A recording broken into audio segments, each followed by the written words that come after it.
When applied to the origin of life and the random formation of large biomolecules, probability theory clarifies the limitations of chance as a creative agent on the primordial Earth. For example, what are the odds a single protein could form exclusively through the blind interactions of chemistry? Our target is one smaller than average molecule made from 150 amino acids, each aligned to ensure a folded chain. Researchers have calculated that on the ancient Earth, the probability of success was 1 chance in 10 to the 164th power.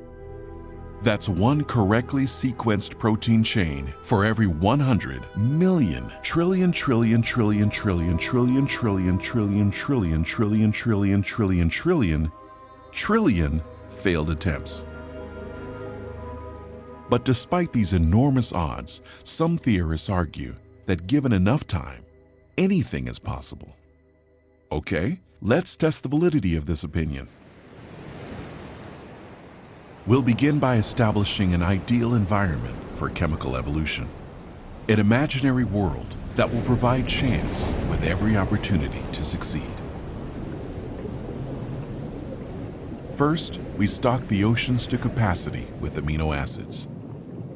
That means all the atoms on Earth, including its entire supply of carbon, nitrogen, oxygen, hydrogen, and sulfur, are available to form 10 to the 41st complete sets of the 20 types of amino acids used to build proteins.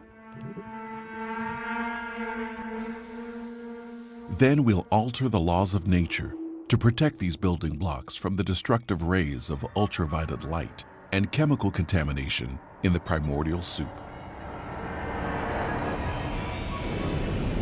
Now let's turn the chemistry loose and see what happens.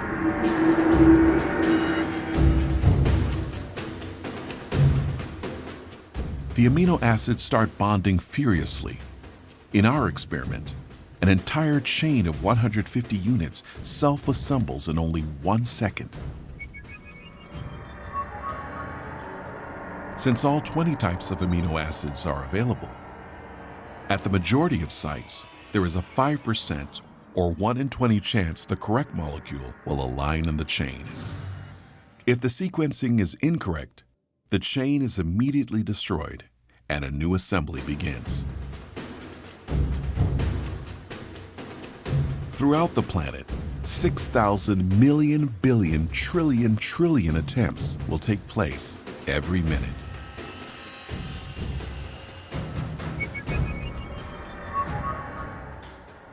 That means in 4.6 billion years, the oldest estimated age of the Earth, the number of chains that don't fold will exceed 10 to the 58th power. It's a staggering total, but nowhere near 10 to the 164th. The trials necessary, on average, to build a protein of 150 amino acids by chance. So if undirected chemistry can't produce our coveted molecule during the entire history of the Earth, then how much time would have been needed? To find out, let's take a road trip. We'll start by erecting a bridge that spans the diameter of the observable universe, a distance of more than 90 billion light years. Then we'll place an amoeba on one end of the bridge.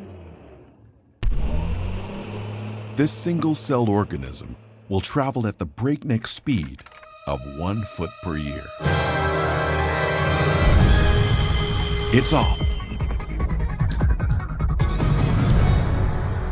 While we wait for one protein to form by chance, the amoeba slides along for more than 5 billion years to cross the entire universe and then return. But this race is just getting started. The amoeba takes off again, successfully reaches the far side of the cosmos, then heads back home. Yet not even one functional protein is anywhere in sight. For the next trip, we'll add a payload. a single atom.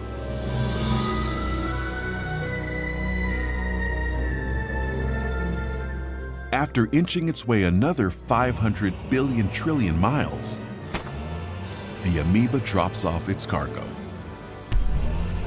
and returns for more. Will it get back before our lucky protein forms? Absolutely. In fact, it will complete another 10 round trips, then 20, 100, 1,000. And there's still no sign of a usable molecule. The amoeba continues making round trips until it has hauled off every atom on Earth. Then, all of the atoms in our solar system. Then, every planet and star in the Milky Way galaxy, one atom at a time.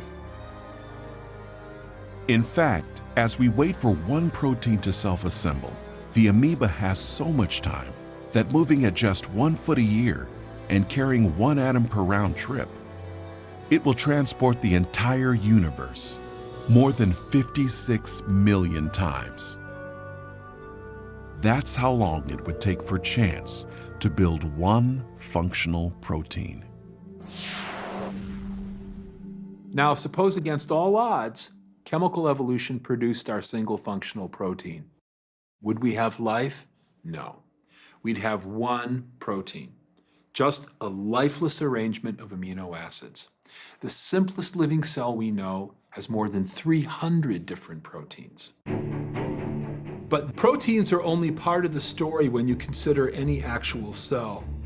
Remember, you're going to have carbohydrates, complex sugars, nucleic acids, DNA and RNA, lipids, a whole variety of different chemicals which jointly constitute the living state. Those bits and pieces all have to be brought into the same microenvironment at the same moment in time.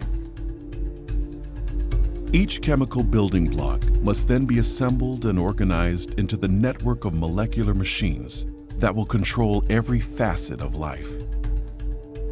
If we can appreciate exactly how hard it is to produce one molecular machine using nothing except atoms and energy, we can see that there's a profound problem, because once you have one molecular machine, you don't have a living thing.